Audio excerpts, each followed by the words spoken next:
예, 밤새 편히 주무셨습니까? 예. 오늘따라 우리 하나님 말씀으로 은혜 받는 우리 마지막 시간 되시기 바랍니다. 이제 이 시간 마지막 시간이 되겠는데요. 오늘은 마태복음 21장에 있는 말씀으로 함께 은혜를 받도록 하겠습니다. 마태복음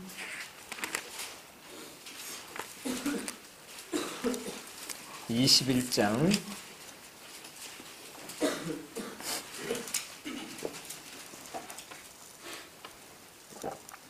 18절로부터 있는 말씀을 제가 읽겠습니다.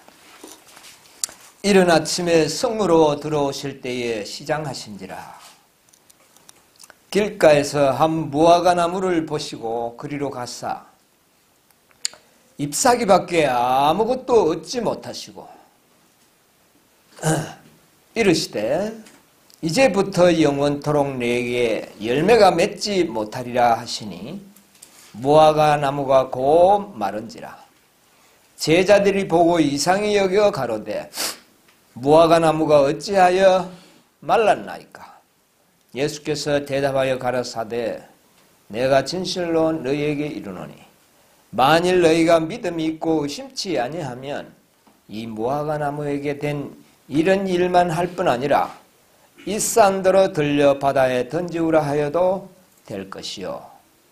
너희가 기도할 때에 무엇이든지 믿고 구하는 것은 다 받으리라 하시니라. 예. 오늘 이 예수님의 또 하나의 큰 표적을 통해서 우리가 또 현대 진리를 좀 생각을 해보도록 하겠습니다.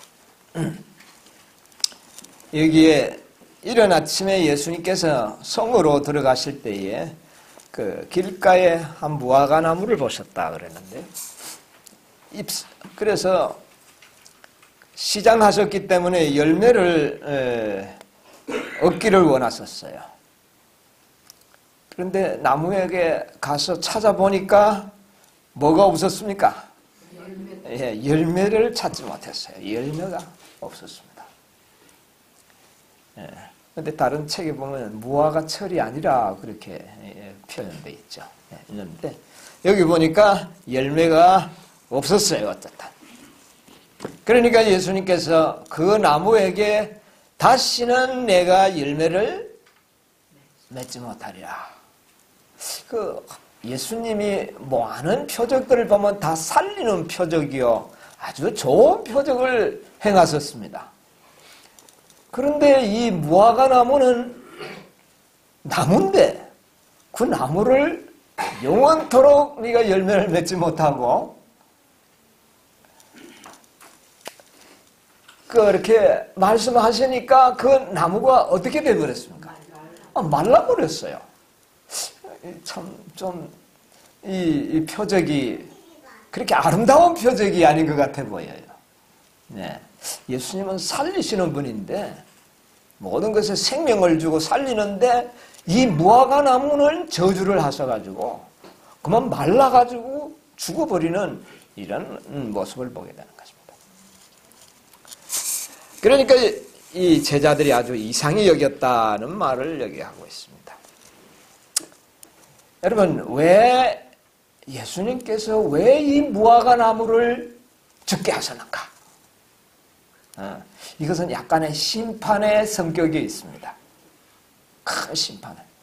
여러분, 이 무화과 나무는 누구를 상징하는 나무였습니까? 이스라엘을 상징하는 특별한 나무로 상징되는 나무입니다. 여러분, 이스라엘은 특별한 민족입니다.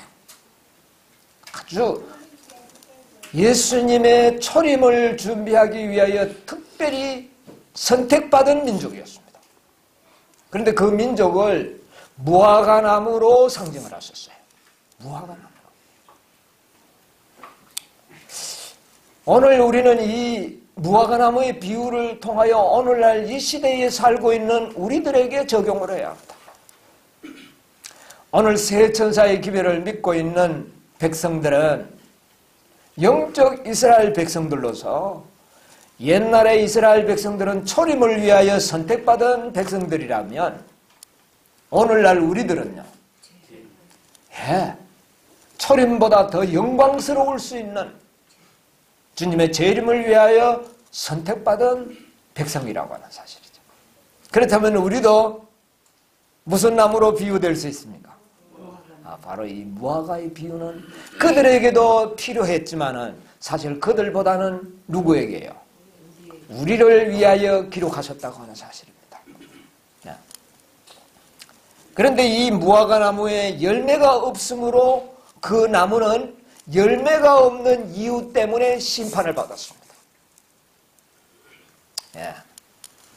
여러분, 영적 이스라엘 백성들도 뭐가 없으면은 열매가 없으면 열매가 없는 그 자체만으로도 우리는 뭐를 받을 수가 있다? 심판을 받게 된다. 여러분, 이 무화과 나무는 특수한 나무입니다. 무화과. 왜 무화과라 그럽니까? 꽃이 없으니까 무화과입니다. 무화, 꽃, 화참 있지 않습니까? 그러니까 꽃이 없는 나무라는 겁니다.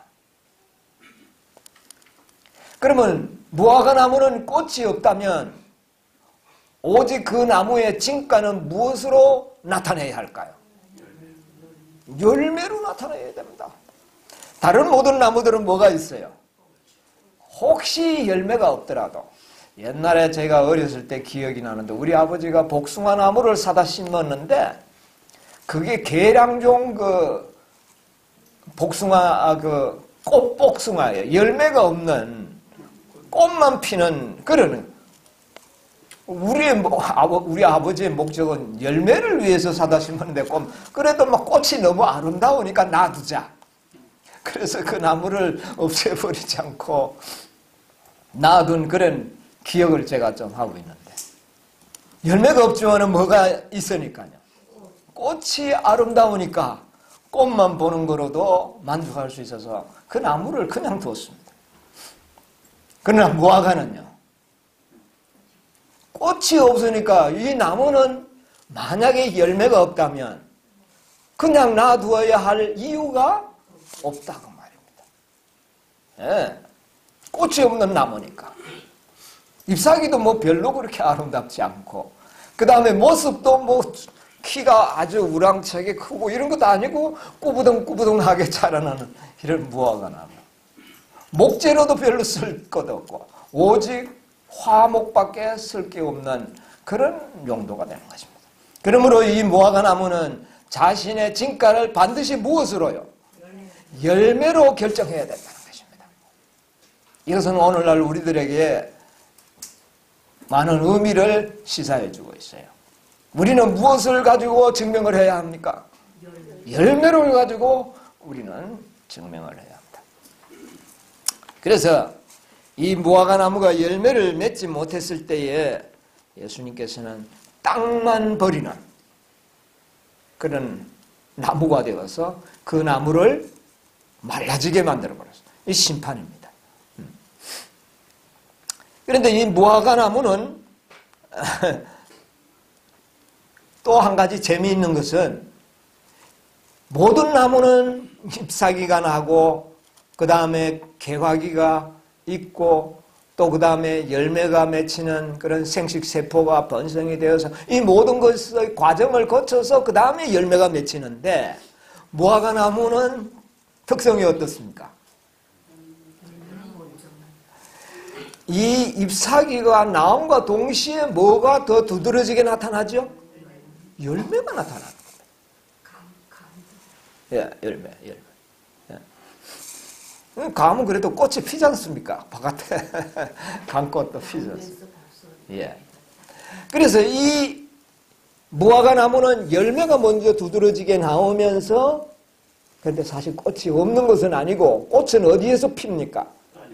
열매 안에서 꽃이 피어서 그 속에서 모든 것이 이루어지는 것입니다. 이게 보이지가 않아요. 그래서 이 열매가 맺히고 그 다음에 잎사귀가 무성할 때는 이미 열매는 어떻게 됐습니까?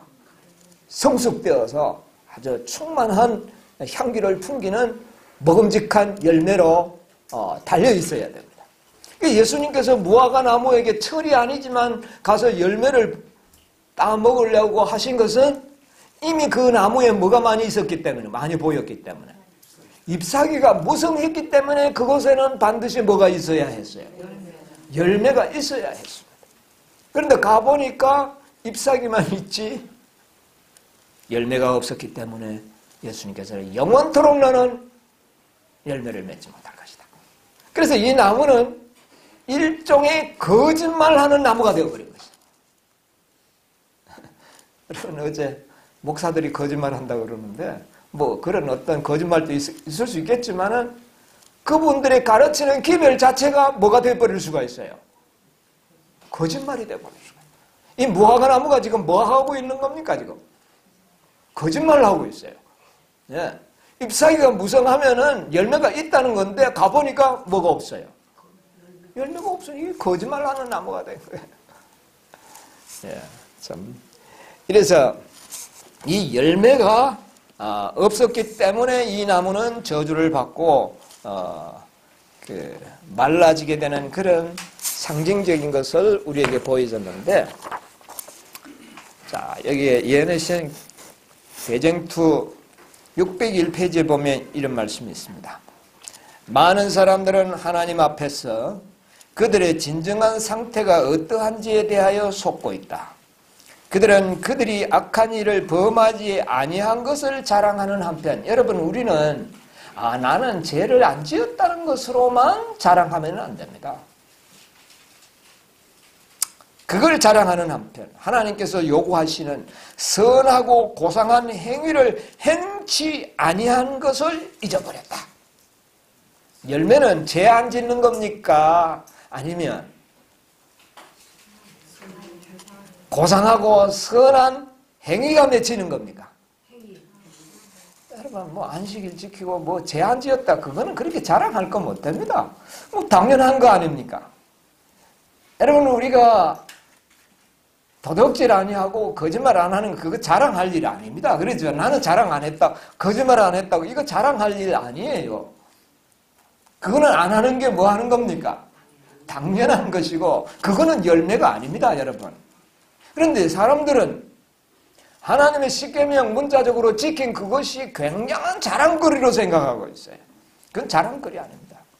뭐가 자랑거리인가? 우리는 선하고 고상한 행위, 이게 품성이에요. 예.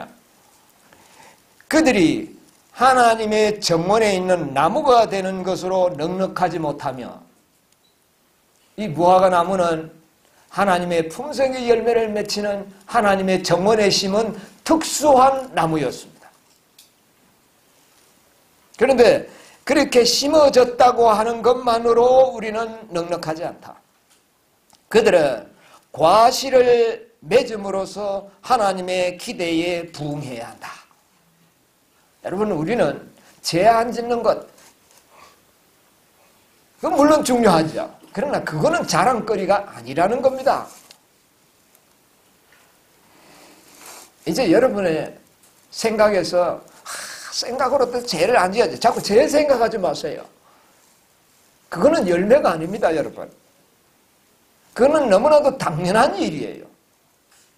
이제 우리가 원하는 것은 뭡니까?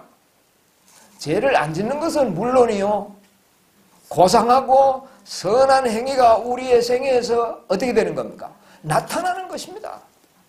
이걸 추구하시게 되기를 바랍니다. 예. 이것이 하나님께서 우리에게 기대하시는 것이에요.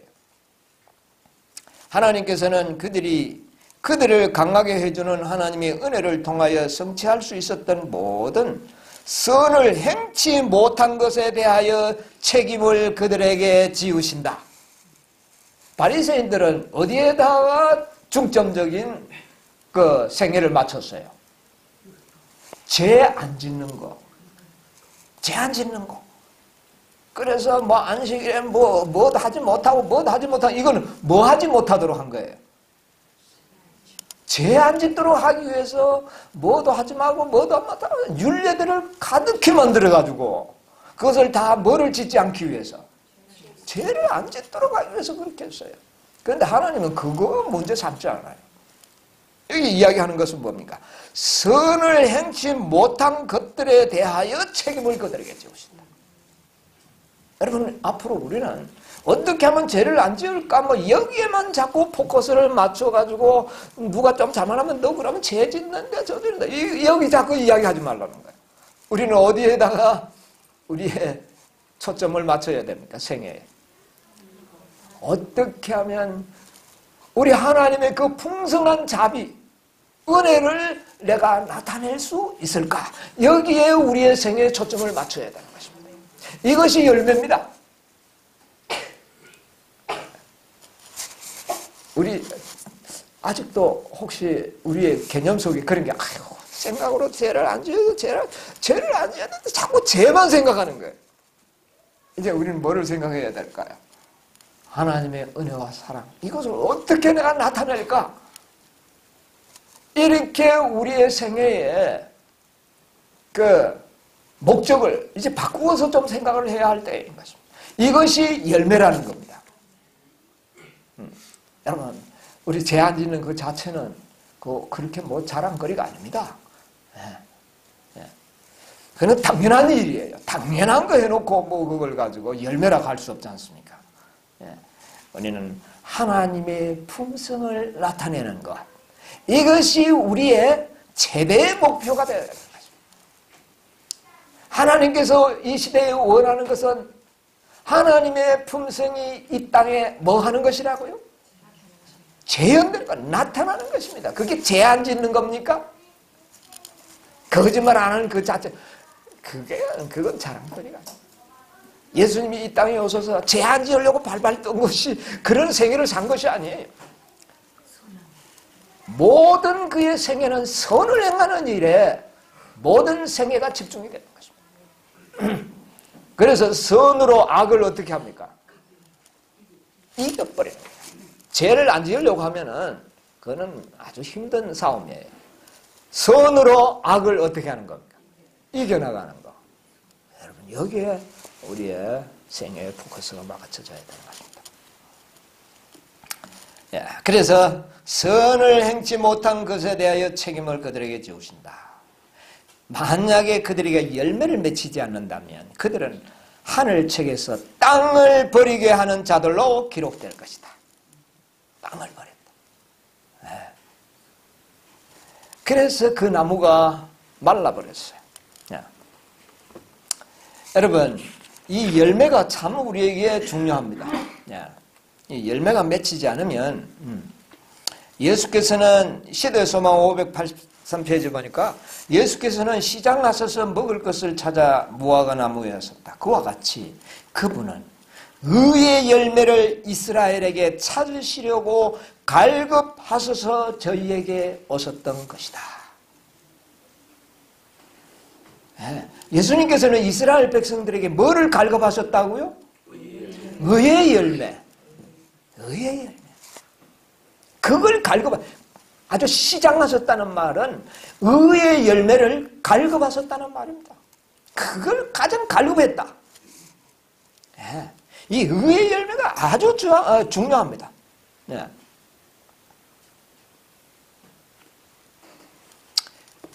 그것이 그들이 세상에 축복이 될 수 있는 열매를 맺도록 그분은 저희에게 선물을 아낌없이 주었다. 그 모든 기회와 특권이 그들에게 다 시여된 바 되었다. 뭐를 맺도록 하기 위해서?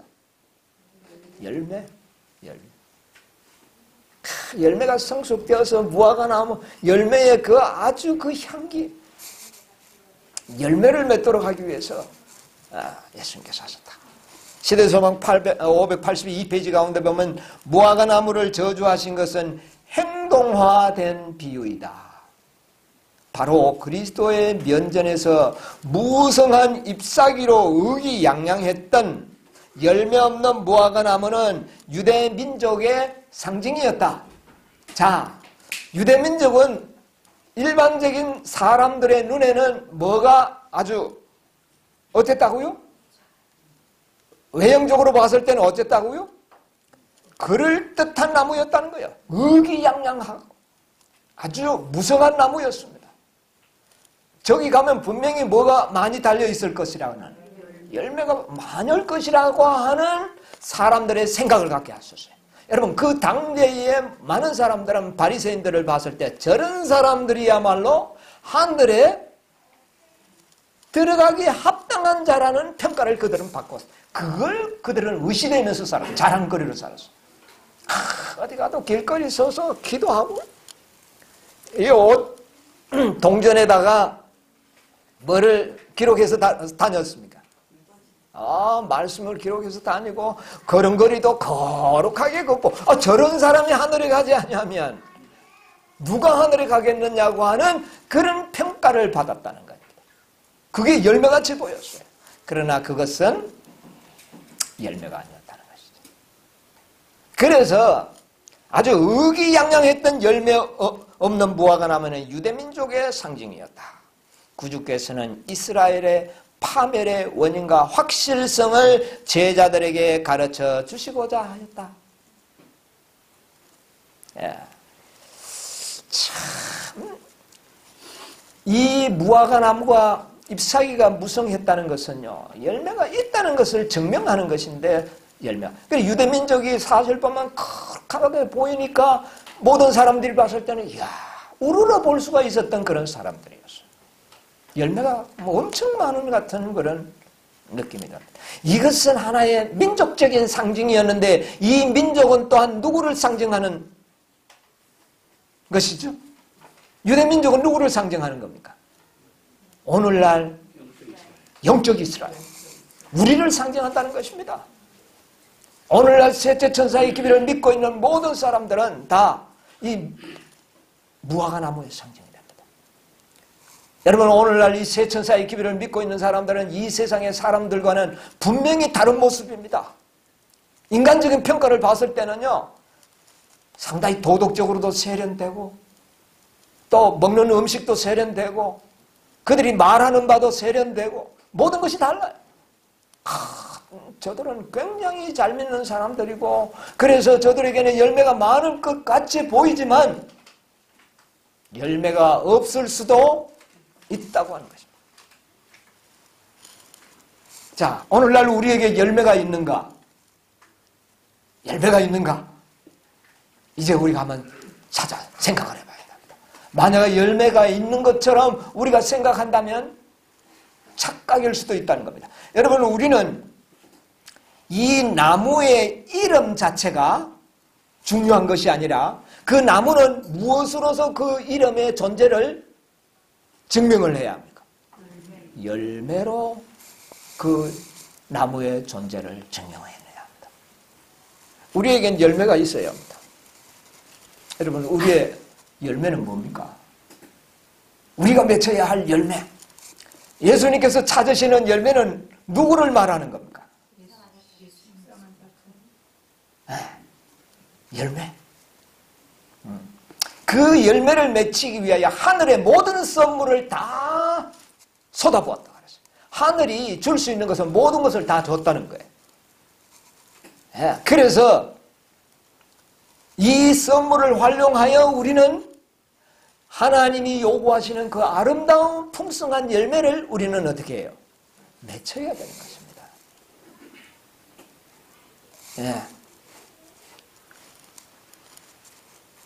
여기에 청년들에게 보내는 지도자 1892년 9월 22일자에 보면 이런 말씀. 모든 약속은 확실하다. 예수는 우리의 보증인이시며 중보자시며 우리가 완전한 품성을 갖도록 하기 위하여 모든 자원을 우리 마음대로 쓸 수 있는 곳에다 두었다. 여러분, 우리가 이 품성 완성을 시키기 위하여, 아름다운 품성을 만드시기 위하여 하나님이 우리에게 모든 자원을 다 풍성하게 마음대로 쓸 수 있도록 해놨다 그랬어요. 그리스도의 피의 공효는 항상 살아있고, 여러분, 그리스도의 피의 공효는 항상 살아있고, 그것은 우리의 유일한 소망이다. 이는 우리가 그분의 공로를 통해서만 용서와 평화를 갖게 됩니다. 여러분, 그리스도의 무한한 은혜가 우리에게 주어지고 있습니다. 그리스도를 믿는 믿음으로 그리스도의 피의 능력이 그 영혼에게 현실로 나타날 때, 그 신자는 선한 행실과 의의 열매를 맺음으로 그의 빛을 비출 것이다. 하나님이 주신 그 피의 공효에 그 결과가 나타나면 선한 열매와 의의 열매가 맺힘으로써 판명이 나타난다.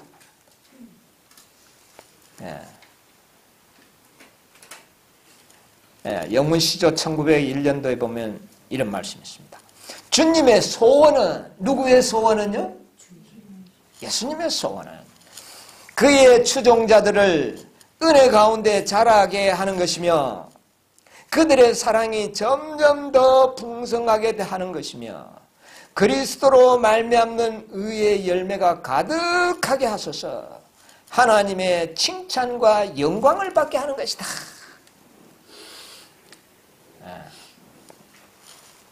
이게 예수님의 소원이라 그랬어요. 표현을.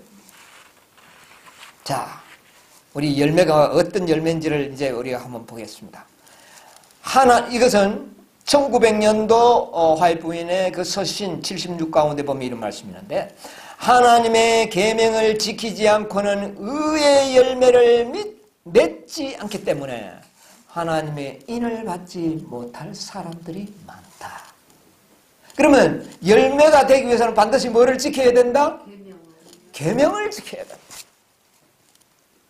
여러분, 그러므로 이 계명을 지키지 않으면 뭐는 아니라는 말입니까? 열매는 아니라는 겁니다. 그래서 인을 받지 못한다. 이 말과 이렇게 비교해 봤을 때 이 열매는 누구를 말하고 있어요?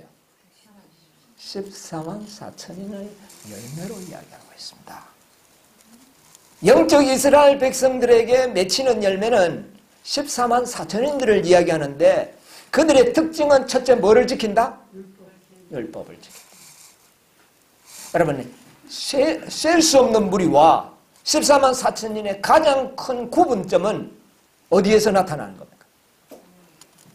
하나님의 계명을 지키는 데서 나타납니다.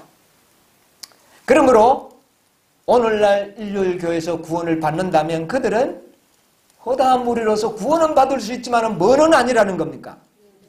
열매는 아니라는 겁니다. 그러므로 열매가 맺힐 수 있는 무화과 나무는, 그 무화과 나무는 바로 세천사의 기별을 믿는 자들이 바로 열매 맺는 나무, 무화과 나무로 상징되었다. 그래서 무화과 나무의 상징은 바로 이 세천사의 기별을 믿는 자들을 위한 상징이라는 거죠. 열매를 맺는 건 계명을 지켜야 인을 받는다는 거죠. 14만 4천인들이 바로 이 열매들로 이야기합니다. 중요하죠? 우리는 그러므로 이런 열매들을 맺힘으로 이 나무에 뭐를 나타내야 된다고요? 진가를. 무화과 나무는 열매가 없으면 이건 아무것도 아니에요. 오늘날 우리 세천사의 기별을 믿고 있는 재림 성도들은요, 14만 4천인이라는 이 표준이 없다면 그 나무는 이름은 좋지만 가치가 있나요, 없나요? 없어요. 그것을 맺히도록 하지 못한다면 그것은 땅만 버리는 나무가 된다는 거죠.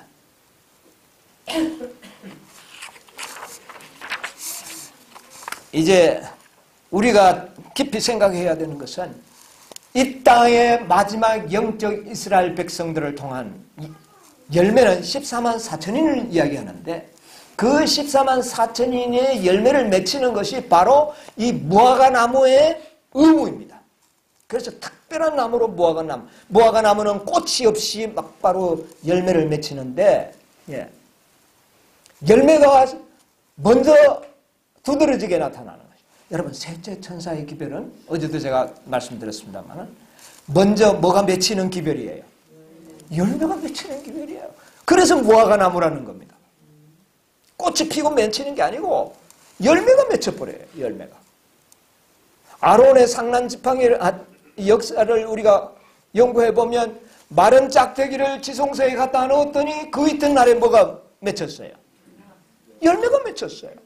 그러니까 이 대속죄이력 또 지성소의 빛을 받고 있는 우리들은 하나님의 무한한 능력을 우리에게 주셨기 때문에 하룻밤에도 뭐를 맺힐 수 있다?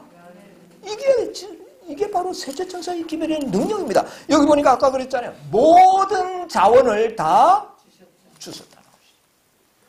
그 자원을 통하여 우리는 하룻밤 사이에 하루에 그랬어요. 하루에 열매를 맺힐 수 있다는 것이죠. 이게 얼마나 놀라운 일입니까? 그래서 우리는 이런 놀라운 특권을 받은 우리 백성들이라고 하는 사실을 우리가 생각을 해야 합니다. 여러분, 우리 오늘 이 책을 제가 나눠드렸지 않습니까? 60페이지에 보면 제가 타이틀을 14만 4천인을 모집한다는 광고를 좀 넣어놨습니다.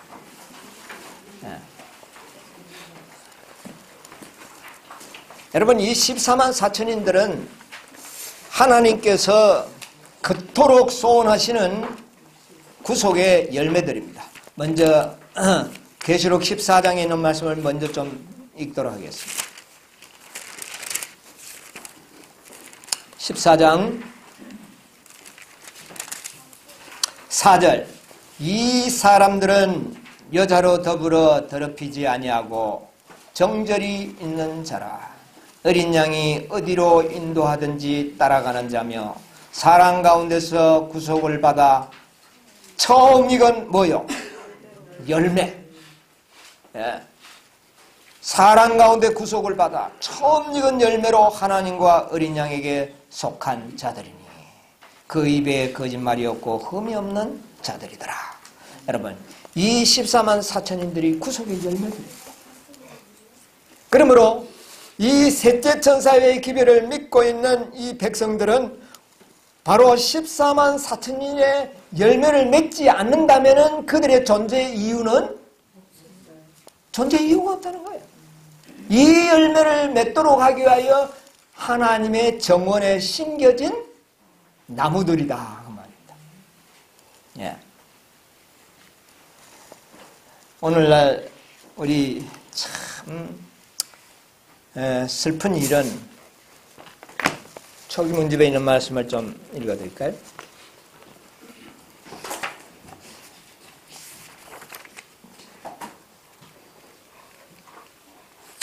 초기 문집 43페이지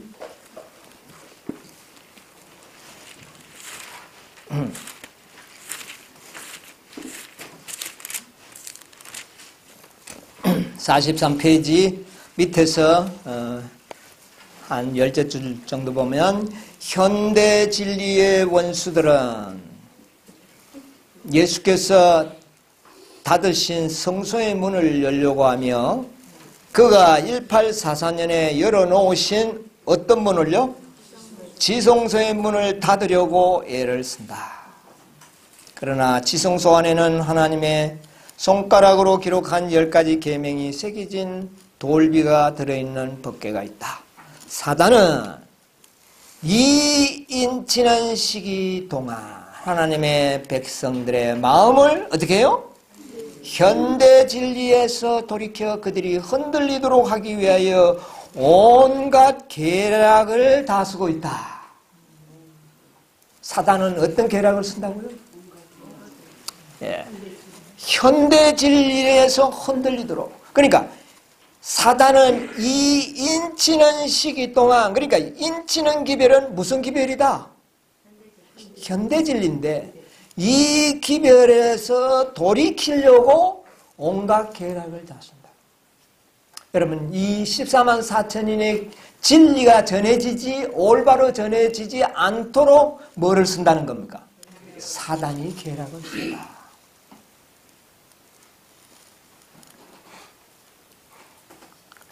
다시 말하면 뭐가 안 맺히도록? 열매가 없도록 하려는 것입니다. 열매가 없도록. 예. 자, 한장념에서 44페이지에 보면은요, 밑에서 한 10줄 보면, 나는 사단이 이러한 방법으로 하나님의 백성들을 혼란시키고 속이고 유혹하는 일을 바로 지금 곧 무슨 시기에? 인치는 시기에 하는 것을 보았다. 그러니까 이 인치는 시기에 사단은 유혹해서 뭐를 받지 못하도록? 다시 말하면 뭐가 맺히지 않도록? 열매를 맺히지 않도록 한다. 이게 사단의 무엇이다? 계략이요, 기만이었다.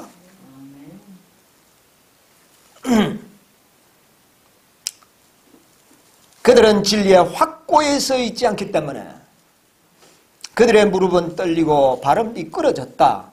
그들이 이렇게 흔들리는 동안에 전능하신 하나님께서는 그들을 보호하실 수 없다. 그런 경우에는 뭐를 칠 수 없다는 말이냐면 인을 칠 수가 없다.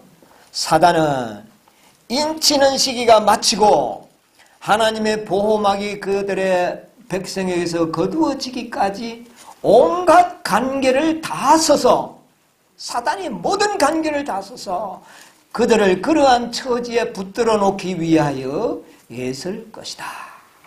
그렇게 되면 그들은 마지막 7 재앙이 내릴 때에 하나님의 맹렬한 진노를 피할 수 없게 될 것이다. 하나님께서는 당신의 보호막을 당신의 백성들 위해 씌우기 시작하셨는데, 이 보호막이 뭔지 아십니까? 인치는 계절이에요. 인이 바로 그들을 보호하는 보호막. 이 인을 받은 자들만이 7재앙에서 뭐를요? 보호를 받는 것입니다. 그래서 이 보호막을 그들 위해 씌우기 시작하셨는데, 여러분, 인치는 사업이 미래에 있을 사업입니까? 이미 진행 중인 사업입니까? 이미 활보인 당시에 이미 인치는 사업은 뭐가 되었다? 시작. 이 인치는 시기 동안에, 그래서 이미 인치는 사업은 언제부터 시작되었다는 겁니까? 1844년부터 시작되었다는 겁니다. 여기는 분명히 이야기했잖아요. 당신의 보호막을 당신의 백성들 위해 씌우기 시작하셨는데, 이게 인치는 사업이에요. 그 인은 보호막입니다. 하나님께서 당신의 백성을 위하여 일하실 것이며 사단도 역시 일할 수 있도록 허락하실 것이다. 사단이 그렇게 하는 것을 하나님은 어떻게 해요? 허락하셨다는 것입니다. 참 놀라운 일이죠. 자, 그러면 사단이 이 인치는 시기 동안에 열매가 맺히지 않도록 하기 위하여 계략을 썼는데, 그 계략들이 뭐냐고 말입니다.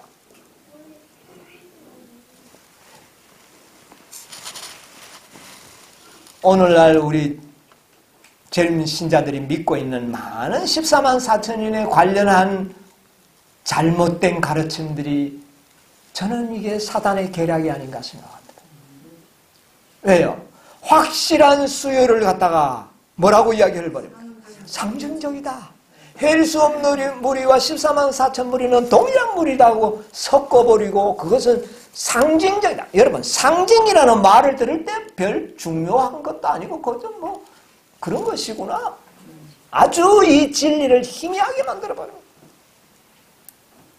이 사단의 계략입니다. 상징적이라는. 또 한 가지는 여러분, 복음성경 14장 그 주석에 보면 이 말씀을 아주 오해하도록 만들고 있습니다. 이 사단이요. 계시록 14장 1절로 3절의 그 주석입니다. 누가 14만 4천인이 될 것인가? 계시되지 않았다는 타이틀 나오죠? 한번 우리 같이 보십시다. 이런 많은 문제들이 있습니다. 하나님께서 찾으셨습니까? 예. 누가 한번 읽으실랍니까? 하나님께서 운지하고 보상하며 고결케 하는 진리를 주셔서 인간의 마음속에 있는 보물창고에 언제나 간직할 수 있도록 해주셨거든요. 네, 이 말씀 잘 보세요. 고상하고 웅대하고 고결한 진리를 우리에게 줬다 그랬어요. 그 다음에 계속 보세요. 교회 안에 허탄한 이야기들과 가설적인 이론들을 가르칠 사람들이 있을 것이라고. 자, 여기 보세요. 허탄한 이야기. 그 다음에 가설적인 이론. 예, 그 다음에요. 그리스도께서 말씀하셨다. 사람들이 이 이론 혹은 저 이론을 선택하며 저들이 알 필요가 없는 것들에 대하여 알고 싶은 호기심을 갖는 것은 하나님께서 인도하시는 일이 아니다. 그분의 백성들이 상상의 힘을 기대야 하고 성경에서 가르치지 않는 것들을 정거하게 하는 것은 그분의 계획이 아니다. 어떤 사람이 14만 4천인에 속하게 될 것인가 하는 등의 영적으로 하등에 도움이 되지 않는 문제들을 가지고 신자들이 논쟁을 벌이게 되는 것은 그분의 뜻이 아니다. 하나님의 택하심을 입은 사람들은 잠시 후에 틀림없이 알게 될 것이다. 나의 형제 자매들이여, 하나님께서 그대들과 그대들의 자녀를 위하여 주신 진리를 깊이 음미하고 연구하라. 영적으로 도움이 되지 않는 것을 알기 위하여 시간을 낭비. 예, 그까지 읽겠습니다. 여러분, 이 말씀을 얼마나 악용을 하고 있는지 모릅니다. 14만 4천인을 연구하는 것은 영적으로 하등에 뭐가 되지 않는다? 도움이 되지 않는다. 이렇게 이야기를 해버립니다. 그런데 여기에 모든 이야기하는 것은 허탄한 이야기. 그 다음에 또 뭐예요? 가설적인 이야기. 그 다음에 또 성경에 기록되지 아니하고 상상의 힘을 빌려서만이 이야기하는 그런 이야기들은 하등에 우리에게 뭐가 되지 않는다? 도움이 되지 않는다. 이 말을 가지고 14만 4천이라는 중요한 열매를 맺히는 진리 자체를 연구하는 것은 도움이 되지 않는다로 해석하도록 만들어버렸습니다. 이 말을 기록한 이 1900년도에 어떤 이론들이 있었느냐 하면은 B.E. 폴머 박사라고 하는 분이 재림교회 안에 있었습니다. 이 분들이 꽤 영향력이 있었던 분들인데 이들에 의하여 어떤 14만 4천인의 가설들이 나오느냐 하면은 14만 4천인들은 미국인들로만 구성될 것이다. 이게 성경에 기록되어 있습니까? 없었습니다. 또 백인들로만 구성될 것이다. 또 그리고 순수하게 세대천사의 기별을 받아들인 자들만이 될 것이다. 많은 성경과 연애신에 언급되지 않는 이런 이야기들을 누가 들어갈 것이냐 여기에. 이런 많은 가설들, 영적으로 하등에 도움이 되지도 않는 이런 일들이 나올 때에 화이트 부인이 이 말씀으로 대하는 거예요. 그런 하등에 성경의 기록이 없고 상상의 우리의 상상을 통해서만 대답할 수밖에 없는 그런 일들은 우리에게 뭐가 되지 않는다? 도움이 안 된다. 그러므로 이런 것을 시간을 낭비하지 말라. 이렇게 말씀하신 것인데 14만 4천인 진리 자체를 연구하는 것은 하등에 도움이 안 된다. 이렇게들 다 믿도록 만들어버렸습니다. 여러분, 이게 사단의 계략입니까? 아닙니까? 14만 4천인의 진리는요. 엘렌 G. 화이트의 첫 번째 계시입니다. 얼마나 중요합니까? 이 초기 문집의 모든 여정들이 다 누구의 여정으로 기록되어 있습니다? 14만 4천의 여정입니다. 그리고 창세기와 요한계시록 시작과 끝입니다. 이 참 중요한 책들이죠. 그런데 어떤 면에는 끝이 더 중요하죠. 오늘날 우리에게는. 그 계시록의 가장 핵심적인 진리가 계시록 7장과 14장입니다. 여러분, 계시록 7장과 14장 빼버리면 열매 없는 무화과 나무입니다.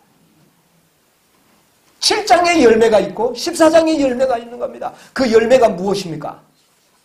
14만 4천이에요.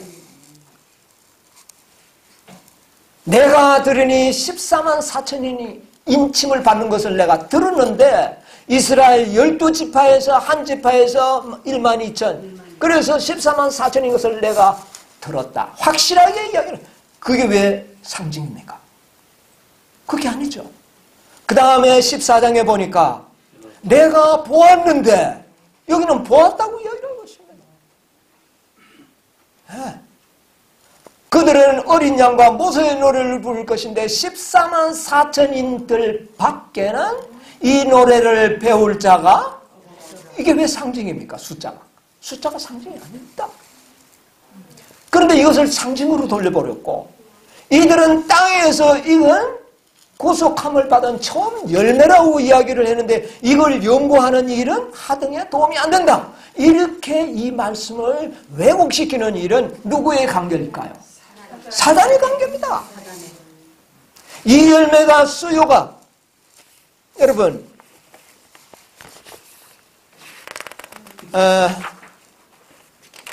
초기 문집에 보니까 뭐라 그랬어요? 하나님의 그 마지막 그 천사가 278페이지 우리 한번 찾아보겠습니다. 매우 중요합니다. 이런 중요한 문제를 사단의 계략에 의하여 우리가 지금 잊어버리고 있는 겁니다. 279페이지, 80페이지. 나는 천사들이 하늘에서 왔다 갔다 하는 것을 보았다. 한 천사가 잉크통을 가지고 지구에서 돌아와 예수께 자기의 일이 끝났음을 보고하고 성도들의 수요가 차서 인치는 사업이 마쳤음을 보고하였다. 그러자 나는 십계명이 들어있는 법궤 앞에 봉사하시던 예수께서 향로를 어떻게 해요? 내던지시는 것을 보았다. 그러면 14만 4천의 수요가 안 차면 예수님의 중보는 끊을 수가 없다는 것이 여기에 명백하게 기록이 되어 있는데도 불구하고 이 수요를 상징이라 해버립니다. 이렇게 해버린다면 수요가 찰 가능성은 없어지는 겁니다. 이게 누구의 계략일까요? 오늘날 많은 재림 성도들이 사단의 계략에 빠지고 있습니다. 사단의 계략에 빠져. 셋째 천사가 인을 치는 천사라고 그랬습니다. 14만 4천인을 인을 칠 것이라고 했습니다. 그들이 하늘 성전에서 봉사할 그런 레위인의 특권을 누릴 것이라고 이야기를 했습니다. 이런 중요한 진리들이 다 상징이요. 이걸 연구하는 것은 영적으로 전혀 도움이 되지 않는다는 식으로 해석을 해버리는 것은 누구의 계략에 빠진 것입니까? 사단의 계략에 빠졌다고 하는 사실입니다. 무화과 나무는 뭐를 맺힘으로? 열매를 맺힘으로서만이 그들은 하나님께 영광을 돌릴 수 있는 것이 유일한 방법입니다. 다른 모든 나무들은 꽃을 피워서 영광을 돌릴 수 있지만 무화과 나무만큼은 열매가 맺히지 않으면 쓸모가 없는 나무가 되어버린 것입니다. 여러분이 옛날 이스라엘 백성들과 오늘 영적 새 천사의 기별을 믿고 있는 영적 이스라엘 백성들 열매가 없다면 그 나무는 쓸모없는 나무. 그러면 우리의 모든 믿음의 초점이 어디로 모아져야 할까요? 열매를 맺히는 일에 이것이 우리의 가르침의 중점에 있어야 된다는 겁니다. 그 열매를 맺도록 하기 위하여 하나님께서는 온 하늘의 모든 선물을 다 쏟아부으셨다. 열매를 맺히도록 하기 위해서. 여러분 오늘 얼마나 재림 성도들이 사단의 계략에 빠져있다고 하는 사실입니다. 예수님의 재림을 성취할 수 없는 상태로 만들어버리고 있는 겁니다. 이 기회를 전하는 무리가 오늘날 이 세상에는 거의 사라져버렸습니다. 사단의 계략에 빠져도 보통 빠진 게 아니라는 것이죠.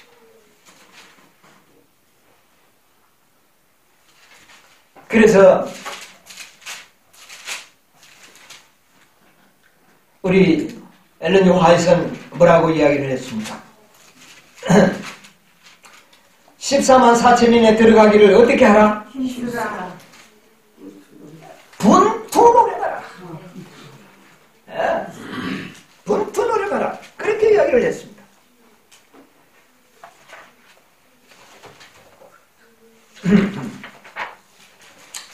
이 말을 우리 엘렌 G. 화이트께서는 그 말을 한번 전문으로 읽어보겠습니다. 계시록 7장 그 주석에 있기 때문에 간단하게 그 문구만 보지 말고 그 문구 전체의 내용을 한번 읽어보겠습니다. 얼마나 거기에 분명하게 우리에게 이야기했는지 모릅니다.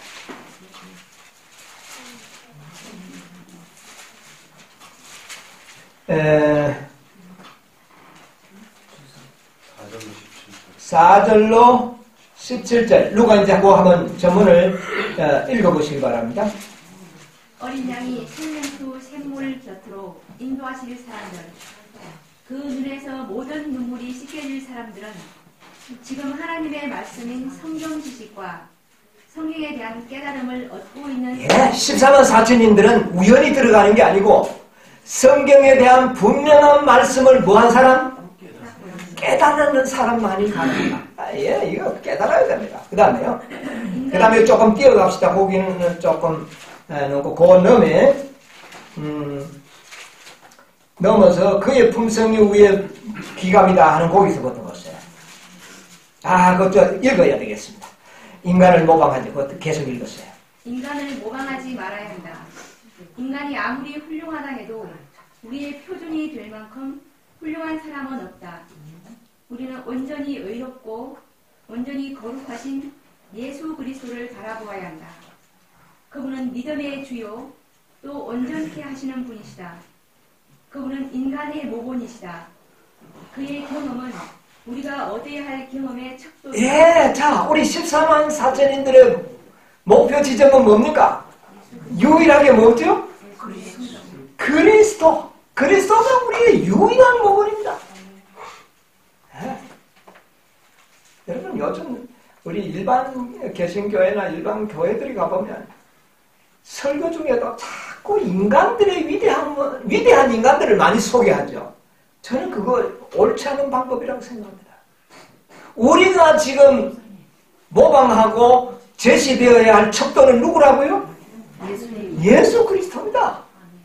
어느 목사, 어느 박사, 누가 어떻고 자꾸 해서 그 사람은 어쩌고 그래서 사람을 바라보려들 하는데 이것은 또 다른 이거 좋은 거 아니에요. 우리의 척도는 오직 그리스도가 우리의 경험의 척도이다. 그 다음에요. 14만 4천인들이 그렇습니다. 그의 품성. 그의 품성이 우리의 귀감이다. 그렇다면 이 세상의 난처한 일들과 어려움을 마음에서 벗어버리고 그분께 마음을 고정시키라. 이는 우리가 그를 바라봄으로써 그의 모습으로 변화되게 하려 합니다. 우리는 아주 효과적으로 그리스도를 바라볼 수 있습니다. 여기 참 표현이 참 재미있습니다. 아주 무엇으로요? 효과적으로 바라보는 방법이 뭡니까? 이게 믿음으로 말미암는 의입니다. 믿음으로 말미암는. 자, 읽으세요. 심하고 그를 바라볼 수 있을 것이다. 이게 믿음입니다. 왜냐하면 그분은 아주 현명하신 분이시기 때문이다. 우리가 그를 바라보고 그를 생각할 때 그분은 우리 속에 계신 그리스도 곧 영광의 소망으로 자리를 잡으실 것이다. 하나님께서 우리에게 주시는 모든 능력을 가지고 14만 4천인 가운데 들도록 힘써 노력하자. 14만 4천에 들어가야 할 분명한 그 목표와 의무를 우리에게 주지 않았습니까? 그래서 하나님이 주시는 모든 능력으로 어디에 들어가도록? 14만 4천인에 들어가도록 하라. 그런데 효과적으로 이것을 잘 우리가 가르쳐야 되는 겁니다. 14만 4천이야 표준을 높이 주고 그것이 마치 우리의 힘으로 준비를 해야 되는 것처럼 생각하게 만든다면 이거야말로 우리에게는 뭡니까? 우리에게는 저주입니다, 이거. 그런데 이것도 우리가 무엇으로 얻을 수 있다? 믿음으로. 이게 효과적으로 우리를 아주 편안하게 해주는 것입니다. 믿음은 바라는 것이 뭐라고요? 우리가 오직 그리스도를 여기 바라보라고 하지 않았습니까? 그러니까 바라보면 그 우리가 바라보는 그대로 우리를 뭐로 만들어주겠다? 그 실상이 되는 것이 바로 14만 4천이 아니냐. 믿음으로 가능하다고 하는 것입니다. 사단은 이것을 마치 우리가 행해야 하는 것처럼 그렇게 힘들게 만들어가지고는 이거는 안 되는 거야. 이래가지고 상징이다, 뭐 중요하지 않다, 영적에 도움이 안 된다, 이런 식으로 이거에 다 누구의 계략이다? 사단의 계략이다. 여러분, 이 14만 4천인의 역할이 뭔지 아십니까?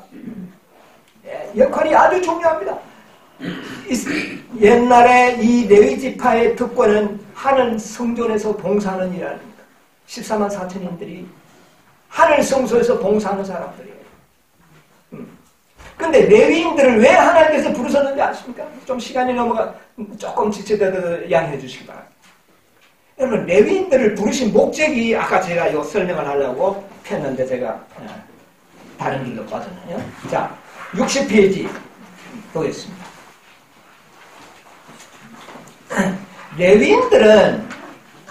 레위인들이 하나님의 성전에서 봉사할 수 있는 이 특권은 본래 누가 가지고 있던 특권입니까? 장자들이 제사장의 특권을 가지고 있었습니다. 그런데 나중에 이 장자가 그 특권을 누가 가져가게 됐습니까? 레위인들이 가져가게 됐어요. 그런데 이 장자의 특권이 얼마나 놀라운 특권이냐, 그것은 바로 제사장의 직분에 있는 겁니다. 야곱이 에서에게서 가져오고 싶어 했던 것은 뭡니까? 그 장자권인데, 그 장자권은 뭡니까? 그게 바로 제사장권. 그걸 갖고 싶었던 겁니다. 제사장 직분. 그걸 갖고 싶어서 아버지를 속여가지고 자칫 잘못하면 저주를 받을 수밖에 없는 그런 위험을 무릅쓰고 장자권을 어떻게 합니까? 속여서 얻는 겁니다. 그런데 하나님께서는 그 방법은 나빴지만 야곱이 갖기를 원하는 간절한 소망은 굉장히 좋게 본 겁니다. 여러분, 14만 4천이면요, 그 가치를 소중히 여기는 자에게 주어지는 것입니다. 14만 4천도 뭐 필요 없다, 그런 자에게 14만 4천의 특권은 주어지지 않습니다. 누구처럼? 야곱처럼 그것을 간절히 얻으려고 해야 돼요. 간절히 얻으려고. 그런데 그 특권이, 장자의 특권이 야곱이 가져왔죠. 그런데 그 야곱이 가지고 있던 이제 장자의 특권은 르우벤이 가져야 되는데, 르우벤이 그만 갖지 못하고 누가 갖게 되는 겁니다? 셋째 아들을 레위인에게 갑니다. 레위가 그 특권을 가진 이유가 뭡니까? 목숨을 걸고 하나님의 율법을 고수했던 그 공로가 그들을 통하여 하나님의 성소에 봉사할 수 있는 특권을 하나님께서 지정하셨습니다. 레위인은 내 것이다. 모든 처음 난 장자를 대신하여 나는 레위인을 내가 받겠노라. 이렇게 해서 레위인이 선택됐습니다. 그런데 레위인을 선택한 목적이 이제 여기 나온다는 것이죠. 그것을 시간이 없기 때문에 간단하게 얘기하겠습니다. 63페이지에 보겠습니다. 63페이지 영적 레위인의 사명, 거기에서 보겠습니다. 레위 성소 제도에 있어서 레위인의 사명은 참으로 놀라운 것이다. 성경의 기록에 보면 레위인은 민수기 1장 53절, 레위인은 증거막 사면에 진을 쳐서 이스라엘 자손에게, 백성에게 뭐가요? 진노가 임하지 않게 할 것이라. 하나님의 계획은 뭡니까? 레위인들을 통하여 이스라엘 백성들에게 뭐가 임하지 않도록? 진노가 임하지 않도록 하기 위하여 레위인을 택했다 그랬어요. 그 다음에 그 밑에 민수기 8장 19절 누구 읽으시랍니까? 내가 이스라엘 자손 중에서 레위인을 취하여 그들을 아론과 그 아들들에게 선물로 주어서 그들로 회막에서 이스라엘 자손을 대신하여 봉사하게 하며 또 이스라엘 자손을 위하여 속죄하게 하였나니 이는 이스라엘 자손이 성소에 가까이 할 때에 그들 중에 재앙이 없게 하려 하였느니라. 레위인을 통하여 이스라엘에게 미치는 뭐를요?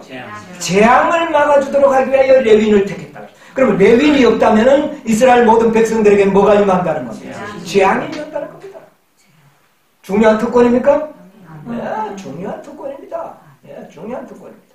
자, 그래서 그것을 요약하면 하나님의 진노가 임하지 않도록 하는 것이고, 두 번째는 이스라엘 자손들을 뭐 하는 것이다? 속죄한다. 이 속죄 사업은 누가 하는 사업입니까? 예수님이 하는 사업을 이 레위인을 하여 대신케 했다는 거죠. 아, 얼마나 중요해. 그 다음에 재앙이 없도록 하겠다. 이것이 레위인을 택한, 다시 말하면 14만 4천인을 택한 것은 모든 구원받은 이스라엘 백성들, 헤아릴 수 없는 백성들에게 뭐가 임하지 않도록 하는 거죠? 진노와 재앙이 임하지 않도록.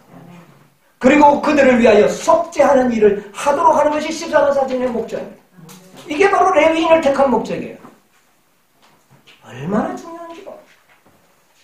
레위인들이 신뢰를 들어보면은 이스라엘 백성들이 광야에서 금송아지를 만들 때 하나님께서는 이 백성을 내가 뭐 해버리겠다?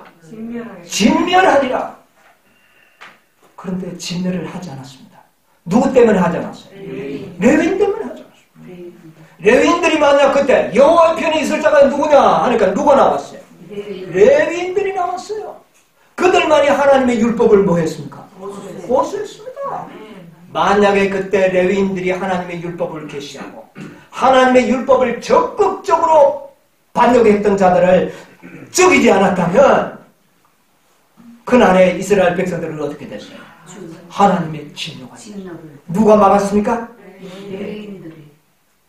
저 시틴 골짜기에서 바알 부월에 부속돼서 모두가 다 간음에 빠졌을 때에 하나님의 진노가 임해서 그냥 두령들은 목을 베서 죽이고 백성들에게는 연병이 막 뻗어서 죽어갈 때에 그 재앙을 그치게 했던 자가 누굽니까? 레위. 엘라사라의 아들 비느하스가 하나님의 재앙을 멈추게 했는데 그들가 바로 레위인입니다. 이것이 바로 레위지파의 영혼. 여러분, 왜 레위인이 없으면 재앙이 임하느냐? 이것이 왜 14만 4천인에게 적용되느냐? 여러분 보세요. 우평강도가 구원받았습니다. 우평강도가 무슨 사단이 뭐라 그러겠어요? 저 영혼이 만약 살아있었다면 나는 그를 뭐 할 수 있었다? 내가 죄짓게 할 수 있었다. 그런데 하나님께서 믿는다고 하는데 이건 공의롭지 못하다고 늘 참소합니다.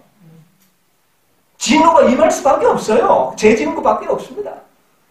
그러나 그 재앙을 막아주는 자들이 누군지 아십니까? 14만 4천. 14만 4천인들이 믿음으로 말미암아 열매가 맺혔을 때에 사단은 할 말이 없었어요. 이 우평강도도 이들과 같이 오래 살고 재림 때까지 있었다면 이들과 어떻게 해요? 똑같은 사람들이라는 것이 증명을 해주는 것이 누굽니까? 14만 4천. 그래서 이 14만 4천인들은 비록 율법을 지키지 못하고 구원을 받았지만 그들에게는 뭐가 임하지 않습니까? 재앙이 임하지 않는 겁니다. 여러분, 우평강도가 율법 지켜서 구원받았습니까? 율법도 안 지키고 범한 일밖에 없어요. 재앙이 임하고 하나님의 진노가 임할 수밖에 없습니다. 그런데 그걸 막아주는 자가 누구예요? 14만 4천인들입니다. 이 역할이 14만 4천인들의 역할이다. 그래서 이 무리들이 없으면 할 수 없는 무리들은 다 어떻게 됩니까? 하나님의 진노와 재앙을 받을 수밖에 없는 그런 아주 참소를 당하는 겁니다. 여러분, 모세가 얼마나 훌륭하고 완전했습니까? 그러나 모세를 부활시킬 때 사단이 와서 참소했어야 하겠어요. 이 영혼은 내 영혼입니다. 죄를 지었습니다. 왜 됩니까? 그러니까 예수님께서 하나님이 너를 책망하시겠다고 능력으로 부활시켰습니다.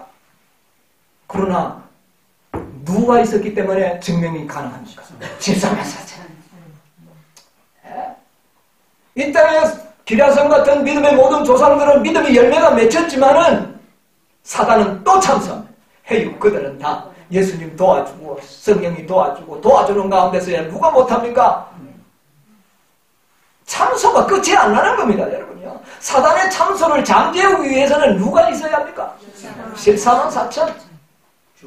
중보자도 없이 성령의 도움 없이 하나님께서 모든 은혜로 준비시켜 놓았던 이 영혼들을 사단에게 내어주어서 시험받게 해서 이들이 결코 범죄하지 않은 증명이 나타날 때에 모든 헤아릴 수 없는 무리들을 구원을 줄 때 사단은 유구무원이 되는 것입니다.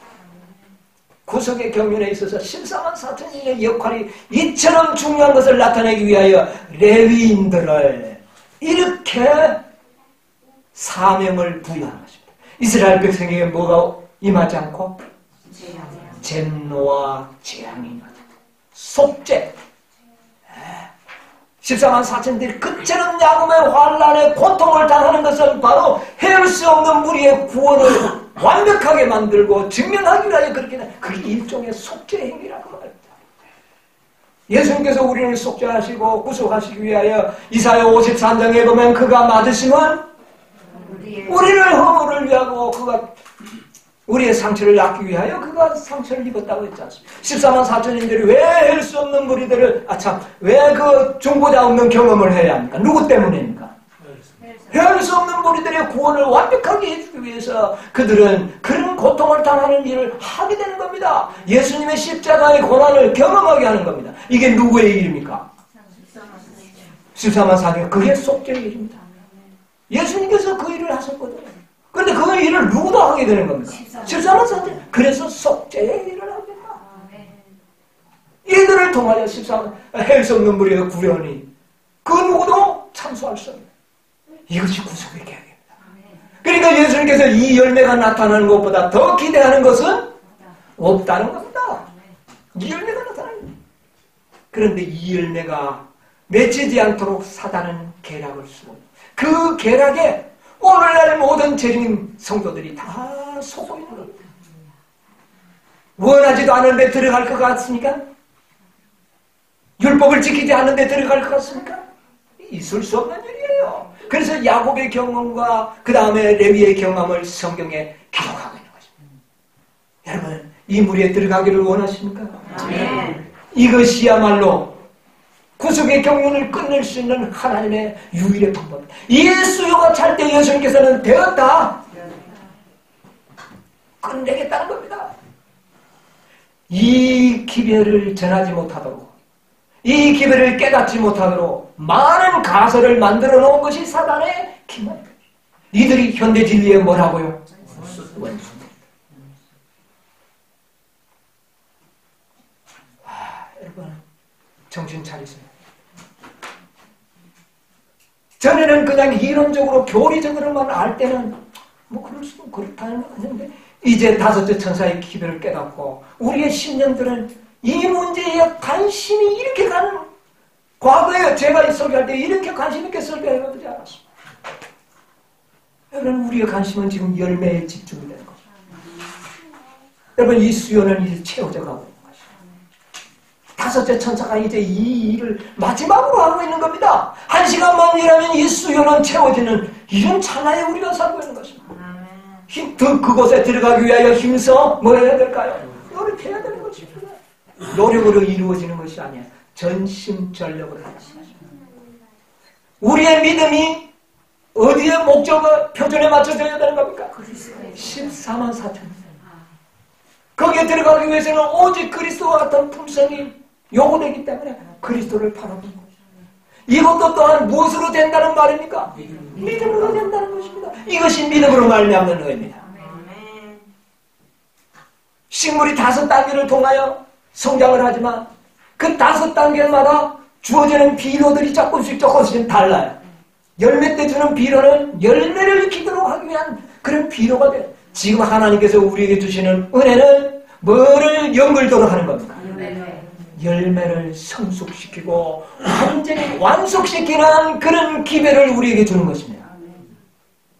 지금 개인적인 구원론을 가지고 옥신각신하고 14만 4천인을 구원론에다 적응을 시켜가지고 그 사람들만 구원받고 우리는 구원 못 받느냐는 식으로 이런 식으로 하나님의 은혜를 지금 왜곡시켜버리는 것입니다. 할 수 없는 우리도 믿음으로 구원받고 14만 4천인도 믿음으로 구원받고 우리의 품성도 믿음으로 얻는 것이고 칭의로 얻는 것입니다. 1888년에 믿음으로 말미암는 칭의를 전하였는데 칭의로 14만 4천인에 들어가라는 말입니다. 아멘. 이 말씀은 제가 요즘은 거의 빠지지 않고 제가 시간마다 전하는데 세대 소망 있는 말씀 읽고 마쳐야 되겠네요.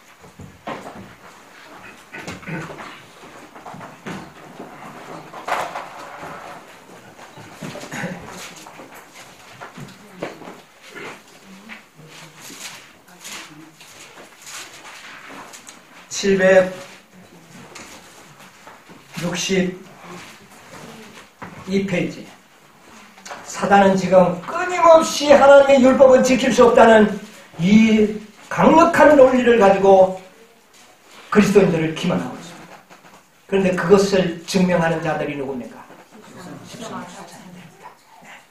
자, 거기에 중간에 보면 율법은 즉 의로운 생애 완전한 품성을 요구하지만 인류는 그 요구에 미칠 수 없다. 인류는 하나님의 거룩한 율법의 요구를 충족시킬 수 없다. 그러나 그리스도께서는 인간으로 지상에 오셔서 거룩한 생애를 사시고 완전한 품성을 어떻게 해요?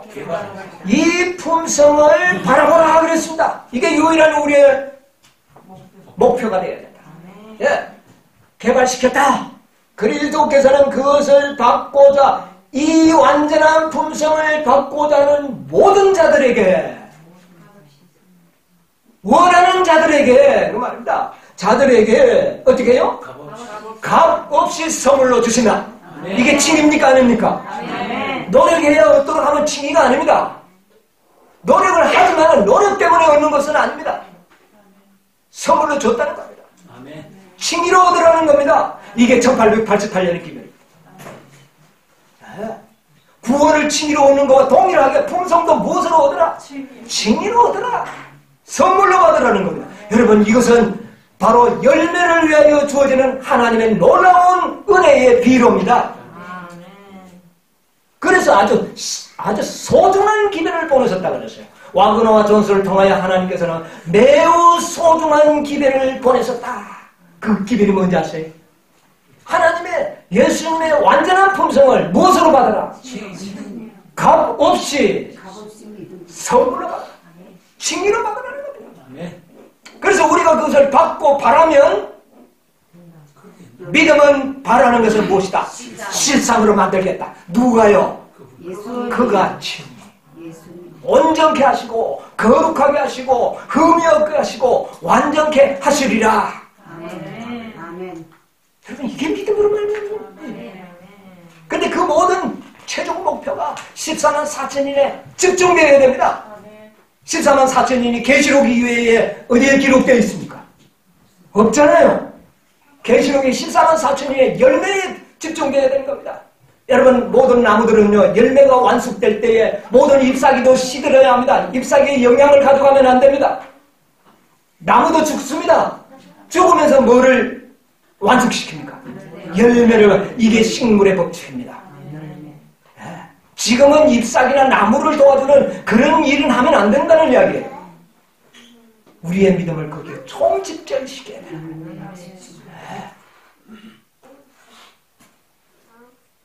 자, 그것을 받고자 하는 모든 자들에게 값없는 선물을 주신다. 그렇게 되면 그분의 생명은 사람들의 생명을 대신한다.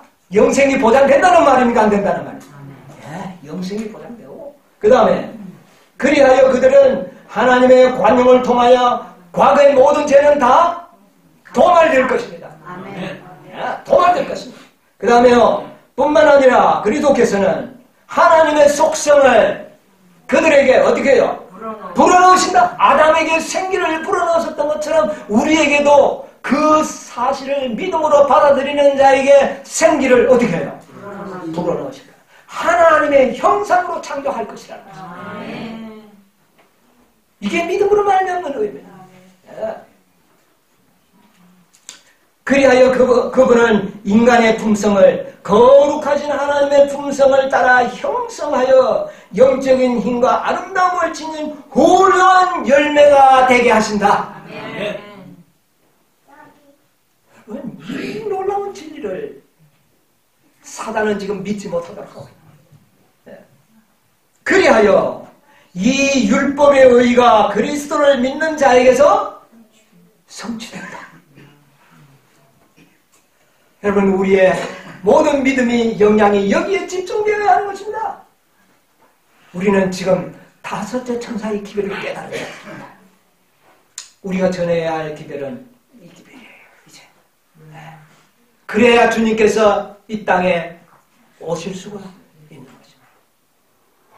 여러분, 이 무리에 동참하기를 원하십니까? 아멘. 간절히 소망합니까? 아멘. 야곱처럼 소망하셔야 됩니다. 아멘. 생명이 위험할지라도 여러분의 율법을 지키는 백성이 되어야 됩니다. 그때의 능력을 줄 것입니다. 어떻게 지키느냐 걱정하지 마십시오. 순교를 당할는지도 모릅니다. 여러분, 순교자의 은혜 받으면 감사할 일입니다. 순교 받을 수 있는 힘을 주실 겁니다. 여러분이 그 순교가 무서워서야 어떻게 그걸 받을 수 있을까요? 옛날 중세기의 순교자들은 두려워하지 않았습니다. 왜요? 은혜를 받았기 때문에 그래요. 은혜 없으면 무섭죠. 우리에게 그 은혜를 주실 것입니다. 그래서 우리는 정말 이 놀라운 표준을 가지고 우리가 살아야 되는 거예요. 여기 보면 하나님의 사랑은 그분의 자비에 못지 않게 그분의 공의에도 부연되었다. 공의는 그분의 보호자의 초석이며 그분의 사랑의 열매다. 진리와 공의로부터 자비를 분리시키는 것이 사단의 목적이다. 계속 진리와 자비를 잡고 분리시키려고 사단은 장난을 칩니다. 14만 4천인의 생애 속에는 복음과 율법이 다 어떻게 됩니까? 하나 되고 있는 것입니다. 거기에서 세키나가 나옵니다. 영광이 나옵니다. 5 천사의 기별을 통하여 이런 백성을 만들어낼 겁니다. 정말 우리 이 아침에 우리 모두가 일반적인 헌신이 아닌 하나님께 헌신하는 백성이 되겠지 바랍니다. 누구처럼? 레위인처럼. 레위인들이 형제를 그날 도륙을 했습니다. 그들이 바로 4천이여 6천들이었습니다. 그들을 자기 손으로 어떻게 했어요? 그때 하나님께서 그들을 보고 뭐라 그랬어요? 너희들이 나에게 뭐 하였느니라? 헌신하였다고 그랬어요.